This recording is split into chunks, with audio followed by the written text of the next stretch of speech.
অন্তর্বর্তী সরকারের তথ্য উপদেষ্টা জনাব মাহফুজ আলমের উপরে হামলার চেষ্টা হয়েছে আমেরিকাতে। আওয়ামী লীগের লোকজন করেছে, এটা বলাই বাহুল্য, এবং আমরা এই ঘটনার তীব্র প্রতিবাদ জানাই।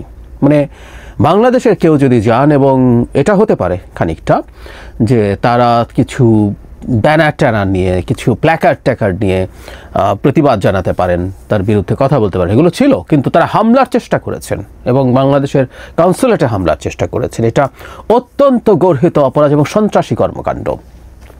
আমি দেখেছি সর্বশেষ সরকার কিছুটা দেরিতে হলেও এই ব্যাপারে অফিসিয়ালি প্রতিবাদ জানিয়েছেন এবং ব্যবস্থা গ্রহণের আহ্বান জানিয়েছেন।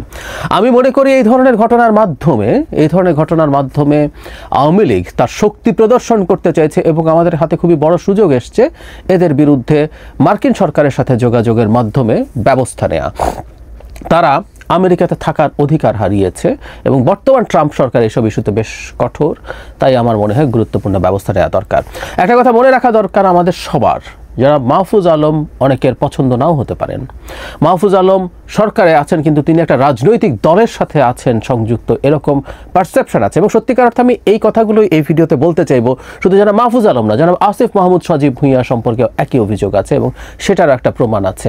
এই জিনিসগুলো খুবই অসুন্দর, কিন্তু শেষ পর্যন্ত আমরা একটা কথা বলছি, শেখ হাসিনার বিরুদ্ধে আন্দোলন করা প্রত্যেকটা মানুষ, প্রত্যেকটা দল, আমরা আমাদের মধ্যকার এখন রাজনৈতিক বা অন্যান্য মতাদর্শিক সংকট আছে, আমাদের ডিবেট আছে, ঝগড়া বিবাদ আছে, কিন্তু আওয়ামী লীগ দ্বারা কেউ কোথাও কখনো যদি আক্রান্ত হয় সেটাকে আমরা কঠোরভাবে বিরোধিতা করব, এবং সে যেই মানুষটা আক্রান্ত হয়েছে কোনো রকম প্রশ্ন উদ্রেক না করে, প্রশ্ন তৈরি না করে তার পক্ষে দাঁড়িয়ে যাব। সুতরাং মাহফুজ আলমের সাথে আমাদের সলিডারিটি আছে, এটা শিওর।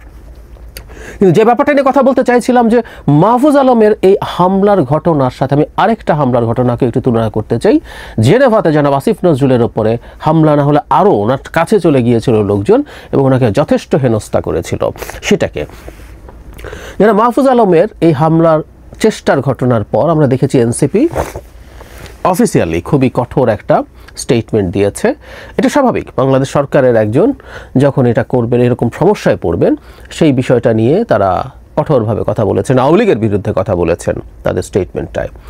কিন্তু এখন আমি যদি প্রশ্ন করি, ডক্টর আসিফ নজরুল যখন জেনেভায় আক্রান্ত হয়েছিলেন সেই সময় এনসিপি তৈরি হয়নি, কিন্তু জাতীয় নাগরিক কমিটি, বৈষম্য বিরোধী ছাত্র আন্দোলন, এরা খুবই ভাইব্র্যান্টলি কাজ করছে। ইনফ্যাক্ট সেখান থেকে এই সংগঠন হয়েছে এবং এই সংগঠনের সবাই ওই দুই সংগঠনের কোনোটাতে না কোনোটাতে ছিলই।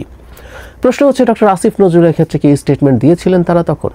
আমার অন্তত চোখে পড়েনি, তারা দেননি বলে আমি বিশ্বাস করি, কারণ আমি খুবই চেষ্টা করি যেহেতু কথা বলি বিভিন্ন ইস্যুতে কানেক্টেড থাকার জন্য। এখন ডক্টর আসিফ নজরুলের ক্ষেত্রে কেন না, হয়তো একটা জবাব পাবো আমরা। এই এনসিপি কিছুদিন আগে যখন বিএনপি 3 জন উপদেষ্টার পদত্যাগ চাইছিল, তখন এনসিপি ডক্টর আসিফ নজরুলের ক্ষেত্রে লিখেছিলেন যে তার পদত্যাগ চান। কিন্তু আমি যদি প্রশ্নটা এইভাবে করি যে ঠিক আছে, আপনি ডক্টর আসিফ নজরুলকে পছন্দ না করতে পারেন, ঠিক আছে, কিন্তু উনি এই রাষ্ট্রের একটা পদ হোল্ড করে, এই সরকারের একটা পদ হোল্ড করে, এবং ডক্টর আসিফ নজরুলের দীর্ঘ অ্যাক্টিভিজমের হিস্ট্রি আছে। শুধু জুলাই আগস্টের মাঠে ছিলেন তা না, অনেক তার মতো অনেক সিভিল সোসাইটির মানুষ কেউ জুলাইয়ে মাঠে এসছেন। ডক্টর আসিফ নজরুলের অ্যাক্টিভিজমের হিস্ট্রি আরও লম্বা। শেখ হাসিনার বিরুদ্ধে লিখেছেন, বলেছেন ক্রমাগত।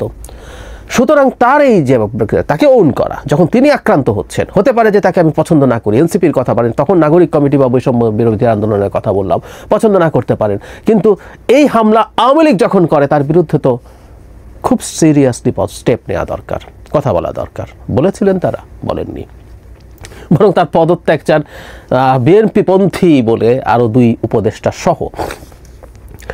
এই জিনিসগুলো আসলে প্রশ্ন তৈরি করছে, উপদেষ্টারা রাজনৈতিক দলের সাথে অ্যালাইন্ড কিনা সেটা।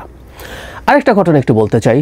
আমি স্ক্রিনশটটা দেখলাম এবং দেখলাম যে জনাব আসিফ মাহমুদ সজীব ভুঁইয়া এটা সরিয়ে নিয়েছেন, সরিয়ে নেওয়ারই কথা। ডাকসু নির্বাচনকে সামনে রেখে তিনি প্রচুর প্রার্থী হচ্ছে, তিনি এটা জানলেন যে ভোটার হতেন, এবং তিনি জনাব কাদেরের জন্য শুভকামনা জানিয়েছেন। এবং যথারীতি নিচে অনেকেই প্রশ্ন করা শুরু করছে, আপনি শুধু তার জন্য শুভকামনা কেন জানাচ্ছেন?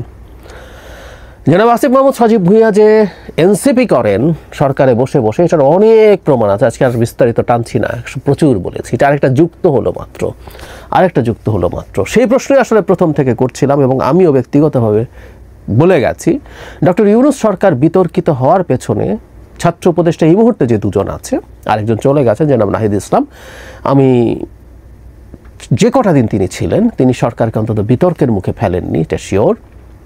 আমরা মাহফুজ আলমকেও তার কিছু ব্যক্তিগত অপিনিয়ন ফেসবুকে শেয়ার করা নিয়ে আমরা সমালোচনা করেছি, আমিও করেছি, কিন্তু তার মন্ত্রণালয় চালানো নিয়ে বা অন্যান্য ক্ষেত্রে বা দুর্নীতির অভিযোগ নিয়ে তিনি মুখোমুখি পড়েন। কিন্তু আসিফ মাহমুদ সজীব ভূঁইয়া চরম বিতর্ক তৈরি করেছেন সরকারের জন্য, ইনফ্যাক্ট উনি ইনভাইট করেছেন, এটা আদতে শেষ পর্যন্ত সরকারের ওপরেই যায়, ডক্টর ইউনূসের ওপরেই যায়, কিন্তু এখনও তারা আছেন। আর সব যদি নাও থাকতো, মানে আমি একটা কথা বারবার বলছি, সামনে একটা নির্বাচন আছে যেখানে এনসিপি পার্টিসিপেট করছে, সেই নির্বাচনে দুজন ছাত্র উপদেষ্টা ক্ষমতায় থাকা, দায়িত্বে থাকা রাষ্ট্রের, এটা অত্যন্ত নেগেটিভ বার্তা দেবে। এই দুইজন আসলে এনসিপি করে, দিস ইজ দ্য পারসেপশন, এবং এটার মধ্যে সত্যতা আছে। আমি প্রায় বলি যে আমি ভেতরের কথা বলতে চাই না, তারা কতটা এনসিপির সাথে কানেক্টেড আছেন সেগুলো আমরা আসলে জানি। সুতরাং সরকারের উচিত হবে ওই তফসিলের আগে আগে না, অনতিবিলম্বে এই দুইজন ছাত্র উপদেষ্টাকে তাদের পদ থেকে সরিয়ে দেয়া, তাদেরকে পদত্যাগ করতে বলা। এটা আর দেরি করা যায় না, এটা আরও অনেক আগেই করা উচিত ছিল। এবং ক্রমাগত আমরা একটার পর একটা প্রমাণ পাচ্ছি যে তারা আসলে এই দলটার সাথে দুজনই অ্যালাইন্ড আছেন।